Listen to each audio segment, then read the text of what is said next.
head, son! What a head! How's it, guys? This is Dayvy, FPL, and welcome back to the Fantasy Premier League video here on my channel. Now in this video, I'll be taking you guys through my very own team selection for the upcoming Game Week 10. It's a little bit of a different kind of team selection, to be honest. As you guys know, I'm on the wildcard ship, so no team selection is going to be coming at the end of the video. Rather, I'll be presenting my latest wildcard draft. Now I know that's probably more exciting than the usual team selections, so quite an interesting one as mentioned. Now I just want to remind you guys as well in the introduction that the Friday night deadline will be taking place this week. So please just be aware of that. Don't miss that deadline because you're kind of going out or sleeping. And unfortunately this week I won't be doing a deadline stream. So hopefully all the news from this team selection is going to be true for that deadline. And if you guys are interested to see where I'm currently sitting in the overall ranks, I'll be starting off with the Game Week 9 team review. Then shortly after that, I'll be discussing my latest wildcard draft as mentioned with two possible scenarios that I might be going for. So if that's something that you guys are interested in, sit back, relax, and let's get straight into it. So going over our team review for Game Week 9, when I recorded my transfer plan on Sunday, we still had 2 games left to be played. It was the Aston Villa vs West Ham one, and then last night it was going to be the Fulham vs Spurs one. So the West Ham game versus Aston Villa was simply terrible. I was hoping for maybe a 1-0 win for West Ham, maybe a Soufal goal or something like that, but definitely not a Watkins goal or Diaby goal. I guess Matty Cash and Diaby ended up blanking, but as you guys would have seen, Watkins ended up getting quite a few points. Also added to that was going to be Jared Bowen getting the only goal for West Ham, so that game saw my green arrow become quite a small one. Luckily though, last night we had some players to feature. That was going to be Udogie, Porro and Heung-min Son, and they amassed a massive 21 points for our overall rank. So as you guys can see, just within the top 1 million, so still quite a nice green arrow for Game Week 9, and we managed to score 83 points. Now I've seen loads of managers over on Twitter score much more than that, so if you guys captain Mo Salah for example, post in the comments down below, what was your Game Week 9 score and where are you guys sitting in the overall ranks? But getting back to my own team, as you guys can see a few talking points relating to the Spurs options. The biggest one was going to be Udogie subbed at about 56 minutes, so yes, he missed out on the clean sheet points. Luckily though, the double up in the defense got us that Pedro Porro clean sheet, but he did get less points than Maddison, 3 to be exact. So I was kind of hoping that James Maddison stayed a bit quiet, maybe Pedro Porro got some attacking threat. Him and Udogie were playing quite high up, but no attacking returns this time. The attacking returns were there though for Heung-min Son, a massive 14 points, an assist, a goal and maximum bonus points, and he continues his great form that he's showing as the striker. So I guess if you guys did have James Maddison, Porro and Son, you would have been absolutely shouting, but that Udogie sub early was quite hurtful. But I think at this stage of the season, Game Week 9 with the wild card going to be played this week, hopefully that green arrow can be even more, as I want to be a little bit closer to the top ranks after Game Week 10. So let's go over our final team review. I won't be going kind of player by player. Let's go from the positions, starting off on the bench. Nothing much to talk about here. Johnston 1-pointer, Archer 2-pointer, and Botman and Baldock are still injured. The biggest talking point about Botman though was the fact that Eddie Howe in his press conference was a little bit deceitful. Botman had not even been training that week, and he did say that he was improving. So if you guys are hoping for maybe a Botman appearance in Game Week 10, don't exactly know if that's super likely, and he might actually be out for the medium term. Johnston with the 1-pointer, Matt Turner with the 1-pointer as well. Wasn't the kind of game week for goalkeepers, except I guess if you own the Spurs one, as most of them ended up blanking. Luckily though, our last defender, Kieran Trippier, got us a massive 10 points, a few bonus points, an assist and a clean sheet got him to that mark. Now he's a super tough option on the wildcard to actually fit in, but when you guys are seeing these kind of 10 pointers, 12 pointers, it just makes you want to get him even more.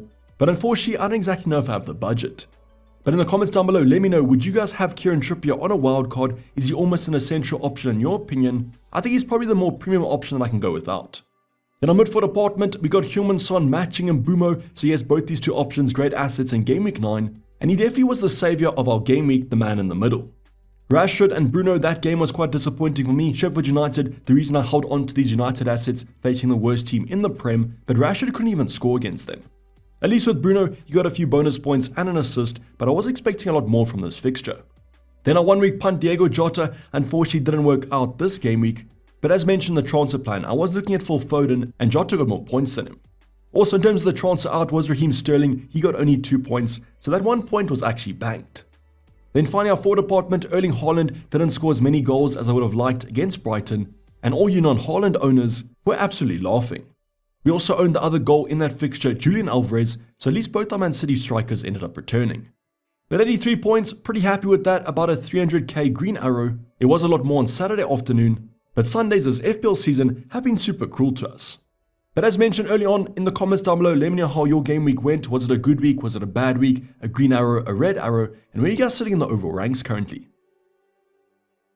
Now, if you guys have kind of skipped ahead to this transfer plan, I want to let you guys know that I have actually activated the wildcard. I announced this on Sunday in my transfer plan video. So obviously, I'm not going to talk about each individual move. Now, if you guys haven't activated your wildcard, don't worry, don't have FOMO. Yes, Game Week 8, Game Week 10 have been pretty popular, but if your team doesn't need it, you guys simply don't have to activate the chip. If you guys want some help on whether to wildcard or not, comment your team down below and I'll try and help out, or just comment any of your transfer plans and I'll tell you if that's a good move or a bad one. But yes, as mentioned, the wildcard has been active for a few days, a few price changes have happened, so I'm quite glad I activated it on Saturday. But because the wildcard is active, I won't be going over my team selection. If you guys want to see how my team would have looked for Game Week 10 without the wildcard, you guys can go see the transfer plan I released on Sunday. Now the first plan I want to go over is probably the one I'm more likely to go with, and it also has 0.0 left in the bank. But my team value is not that great at the moment, guys, so you guys should be able to afford this. But if you can't, comment it down below and I will give you guys some downgrades. But as you guys know in FPL, whenever you guys make a transfer, make a wildcard draft, and you're left with 0.0, it's almost like the FPL gods are telling you to go with this team. So let's start off in our goalkeeper department, and we've actually had to downgrade Matt Turner to Strakosha from Brentford as he's 0.1 cheaper. So yes, all money has been scraped into the starting 11 and this bench, and that's going to leave us with a goalkeeper that doesn't even play at the moment. Now there is a little bit of hope here in terms of Strakosha. As you guys know, Brentford might double against Man City in Game Week 20, so if Flecken maybe gets injured or isn't playing that well, maybe Strakosha wins his spot. So I won't be relying on Strakosha for much, but I'll be relying on Areola to play the minutes. I think that he should be nailed in that starting position for West Ham for the foreseeable future. Now, as you guys would have known throughout these kind of wildcard drafts, I've said that Areola at his price point is simply unbeatable. And yes, there might be better goalkeepers at 4.5, but the upgrades he allows me to do just makes him worth it. So this goalkeeper pairing hasn't really failed me much, and with Matt Turner, probably going to lose his spot for Nottingham Forest relatively soon. So I'd rather save the 0.1 and go for Strakosha. Now the defensive department is probably the most secure department out of the positions. The midfielders and the forwards might change, but the defense has been pretty nailed. So the first defender is going to be the no-brainer one. It's Matty Cash at 5.1 million, the attacking fullback. He sometimes plays as a wing-back or even a right mid or winger, and that's why he might be a no-brainer in my squad. Now my only concern about him is that is he going to be worth the value? As you guys would have seen over the prior 2 game weeks, hasn't had that attacking outlet. Yes, his stats have been strong, but the returns haven't been there. But I do believe with these easier fixtures coming up, Matty Cash is a no-brainer, but just be cautious, he might be rotated around this European football. But if you guys do need some funds, one of the places that you guys can downgrade, Pau Torres at 4.5 I think could be a reliable option. Next up, we're going for the cheapest Arsenal defender at the moment, Gabriel. I believe he's won his spot back in that starting 11, and at 4.7 million with those lovely Arsenal fixtures, he's straight into my squad. Now yes, if you guys have some funds, could go for a Zinchenko, a Saliba, or maybe even a Ben White, but I can't afford them, so I'm going for Gabriel. The next up is going to be kind of a mainstay in most of my wildcard teams. It's going to be Gay at 4.5 million. Just at this price point, yes, there are some other options, but I like the Crystal Palace fixtures. And although the defense has been mediocre, I do actually back them as I own Johnston. So yes, here's hoping that Gay maybe returns. Also, if you guys see the rest of my team is a nice little rotation piece if I want to go for a 4 at the back. Then the last option is the gift that keeps on giving. Hopefully, it's going to be Tsimikas. As you guys know, Andy Robertson out for the foreseeable future with an apparent dislocated shoulder. So Tsimikas should be fine till about the Christmas period, I believe. At this cheaper price point, to get a Liverpool defender is simply a no-brainer. I just hope that he's absolutely nailed in that starting 11. Now please just watch out for this. Will be a kind of reminder about the midweek football. We still have Champions League, Europa and Conference League coming up. So if Tsimikas plays 90 minutes, I might not be that keen on him starting Game Week 10. But as I said, at his price point, I just got to get him in. And as a Liverpool fan, I just want the most Liverpool assets. Then the final player at 3.9 million, you guys can go for anyone that you want. Charlie Taylor, though, is playing at the current moment, but I just hope that he doesn't come off the bench too much. So this defensive department will probably be a back 3 or a back 4, or just kind of a rotation back 3. When one of these centre backs has a bad fixture, Tsimikas can come off the bench, and vice versa. Now the biggest kind of omission is obviously going to be Kieran Trippier, but as mentioned, I can't fit everyone into the squad, and I have made an upgrade from my wildcard draft in the midfield department. Are there any other defenders that I've missed out on? You guys can comment them down below, and if you guys are on a wildcard, what's your defense looking like? Now let's head straight into our midfield department, and what I'm going to do now is show you guys the more essential players from a midfield and my forwards, and then I'll show you some variations I'm looking at. So the first player, a no-brainer, it's going to be Mo Salah. I wildcarded to get him into my team, and therefore he's an absolute lock. Now yes, even if he does play on Thursday in the Europa League, if he plays a full game, I might be slightly concerned, but this is Mo Salah we're talking about. So if you guys don't know Mo Salah on a wildcard, I believe that you probably should get him in, and he's one of the most locked players in my team. The next locked option is going to be Bukayo Saka from Arsenal. I believe that if you guys are wildcarding, you want to jump onto this Arsenal players, and this allows us to shift funds around while still keeping the more premiums. So Saka is my favorite option out of those Arsenal mids. I believe he's better than Odegaard, Martinelli, Trossard, even a Gabriel Jesus. I just hope that if he wins a penalty, he actually keeps it. Now if you guys are on some free transfers, I can understand maybe not going for Saka this week. I think from game week 12, you guys have to go for him. But if you guys want to keep those Spurs assets for 10 and 11, that's 100% fine. Now talking about those Spurs assets, in my opinion, I had to bring Son back into my squad. A lot of comments on my Discord server and in the YouTube comments from my wildcard draft why I didn't own Madison or Heung-min Son. So yes, I've kind of buckled to the pressure. This might be a little bit of hindsight after him scoring 14 points in game week 9, but Heung-min Son's back in the team at 9.3 million. Now if you guys can't afford this draft, you guys can downgrade Son if you want to, but I believe he might be one of the more essential players. So yes, let me know in the comments down below, do you guys prefer this draft or my last draft? The Heung-min Son upgrade unfortunately has made us downgrade other positions. So this midfield 3 I think has been pretty consistent with most of my recent drafts. I believe they're the more essential options, scoring for the respective teams. So let's now jump to the forwards. So the 2 forward positions are kind of no-brainers. The first one, Erling Haaland. I think that if you guys are going to go without Erling Haaland, it's a massive risk, as you are quite close to that Bournemouth game in game week 11. Now if you guys do want to go without him, 100% fine. I do believe though, the game week to go without him was probably game week 8, and that's why we made that no Haaland draft that game week. Now, it might be not as feasible. I think that you guys can afford a pretty respectable squad with him in the team, but obviously that's up to you. I have, however, gone for Erling Haaland, might even captain him for the upcoming game week against United, as their defense doesn't look that great. But he's quite a polarizing player at the current moment, so comment down below, are you guys team Haaland or team no Haaland? I'm currently on the Norwegian. Then the next option, also no-brainer, that's Ollie Watkins at 8.2 million, great fixtures coming up. Has just been so consistent this FPL season through the tougher games, even the easier ones. And as you guys know, Aston Villa have great fixtures coming up. So these 2 options, simple no-brainers for my wildcard draft. Now we hit the variations. So the first variation I want to talk about is going to include the West Ham talisman, Jarrod Bowen. He comes in at 7.3 million, so a bit more expensive than that mid-price bracket. But I believe with the medium-term fixtures looking pretty decent for West Ham, he's a great asset in my midfield department. Now I wouldn't call him a lock because I do believe this is kind of a flexible position. Could go from a Toma, a Diaby if I want to go there. But I'm going to show you guys the draft with him in the squad.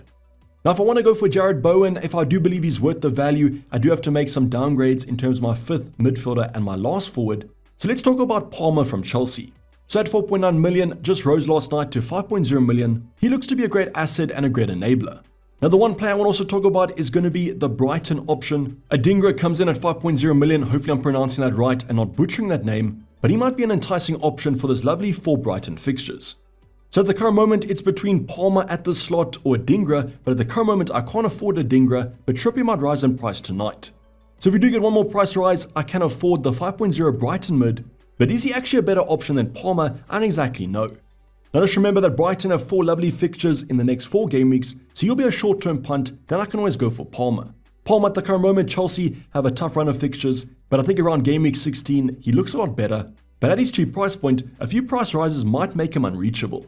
So at the current moment, I've got Palmer in my team, then it gives me 4.5 for a forward, and as you guys know, Archer's the main man to go for. So if you guys can't afford this draft slightly, can go for a 4.3 forward, there are a few options, but I think Archer's worth it because he actually is playing.